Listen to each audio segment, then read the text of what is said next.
Welcome to the Alerion RT Item Editor video. In this video I'm going to show you how to add and edit items you're going to sell. As you can see, I've brought up an internet browser. I've browsed over to alerionrt.com and I have logged in. If you need help with that, watch our first video, 101, Getting Started. To get to the item editor, click the menu button and then Inventory, Edit Items, and Item Editor. From here we get to an item search screen where we can do one of two things. We can search for an existing item and then click search, or we can click the add item to add a brand new item to the system. When searching, the search text will look inside the item name, the SKU, and the alternate SKU when you do a search. If you'd like to include part number in that search, you can click the flag right here, and anything you type in this box will also search the item's part number. I'm going to search for anything with any item with the phrase Ray in it, anywhere in the title. And then tags, I'm going to leave blank. Tags are a custom field you can use to group or identify items.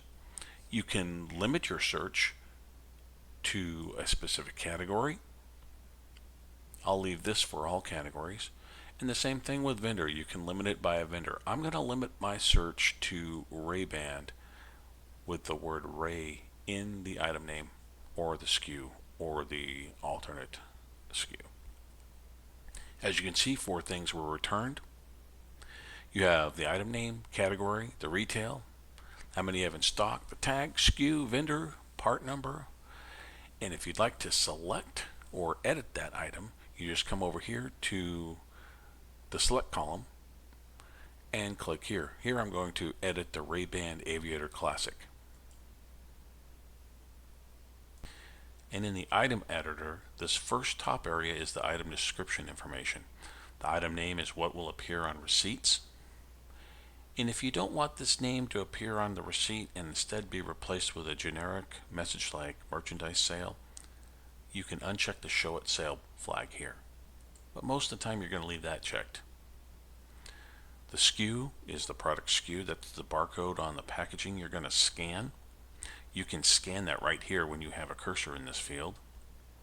Alternate SKU, if there's a second way to pull that product up with a different number, you can put it in here.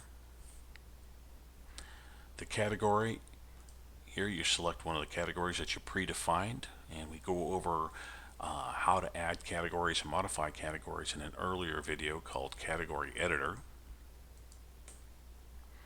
This next section is the location information.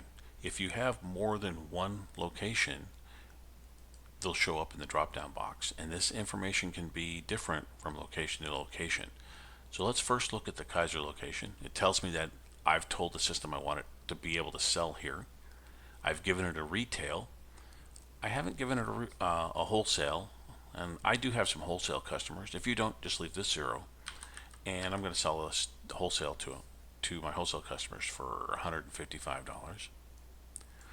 I failed to put in the reorder point and restocking level. Let's do that because I want the system to let me know when this product gets low. And for this example, when I get down to 5 or lower, I want to order back up to 10. The pricing group is a way to provide discounts based off of quantity. And here you select one that you have pre-set up, and I will go into that later in a video called Pricing Group Editor. For now, we're not going to give any discounts on this. The in-stock is there's one in stock for this location. Now I can adjust that stock or quantity that I have on hand by clicking this button here.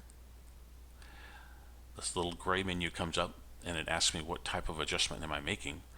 I may be receiving product in, which there's several other ways to receive product as well, which we'll go into more detail later.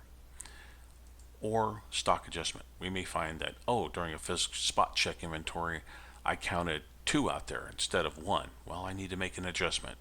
So I'm going to tell the system I'm going to increase it by 1. It's a stock adjustment. I just leave the unit cost alone because it's going to bring that in from the last time we purchased these, and click accept. Now you can see our in stock is up to 2. Now these values aren't saved until we click save down at the bottom of the screen. So if we've made a mistake somewhere and we want to discard everything that we've done, we can click cancel and nothing will have changed. Here are the taxes that apply to this specific location, and we've gone over how to set up taxes in one of our earlier videos called tax settings. If this particular item isn't taxed by the county, for instance, we can uncheck that box. The view quantity is going to show you information on how inventory quantities have changed, whether positive or negatively, whether we restocked or we resold, or we had a refund of sale or a transfer or whatever. This will show you what's been going on over the course of time for this particular product. Barcode. This is printing labels on a Zebra 2824 or a ZD420. In an earlier video called Barcode Layout, I tell you how to create barcode layouts or label layouts. And here, if I need to print some pricing tags, because on my tags I want to have the description, the SKU, the barcode, and the retail price big, because I'm going to use these to identify what my products cost to the customer when it's sitting on the shelf. Click barcode. You tell it how many you want to print. You choose what printer with this drop down box, and you choose what format, because you can have multiple layouts. Then you click print. I'm going to click cancel here just to go back. Now that was great for the Kaiser location. Since I have 2 locations in my system, I can choose the drop down box and choose my second location. And as you can see, it says that it's not in this location at all. If I wanted to add this product to this location, I could click add to location and then start typing in the same information that I had in the last store. Doesn't have to be the same retail. This is all unique for this particular location. In fact, as you can see, for this location there's only one type of sales tax because that's how I had it defined. I'm going to go ahead and remove it from the location and go back to the Kaiser location. There we go. Now we can move on down a little bit farther. Vendors. You can buy this product from multiple vendors. This product I can probably only buy from one, but let's assume, for instance, I can buy it from multiples. You can click the drop down box and choose another vendor that you're going to buy this from, and you would click. You can see I don't buy it from this vendor yet, but I can click buy from vendor, and that'll enable all these fields. Let's go back to the original vendor, Ray-Ban.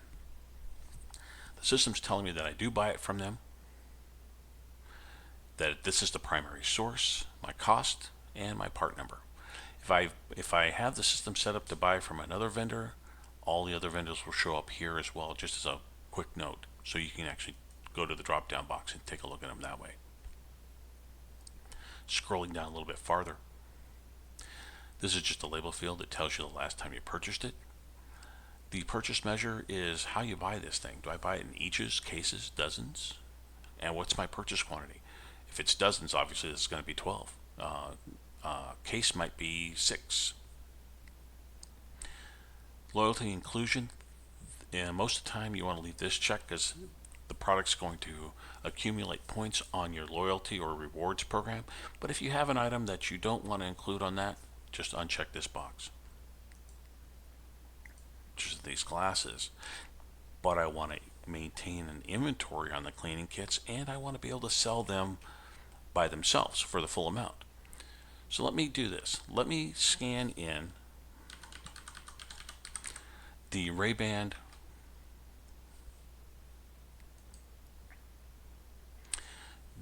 Ray-Ban cleaning kit. Here it tells me, well, how many are we going to sell? Well, I'm going to sell one, and I'm going to scale the quantity. What that means is if they buy 2 pairs of glasses, or a quantity of 2, I'm going to sell two of these. And the next field, what I want to do is I want to give them a 100% discount. So what I'm telling the system to do here is for every pair of the Ray-Ban aviation glasses, I want the system to sell on the receipt, show on the receipt, a Ray-Ban cleaning kit for $0. We're doing a 100% discount on that.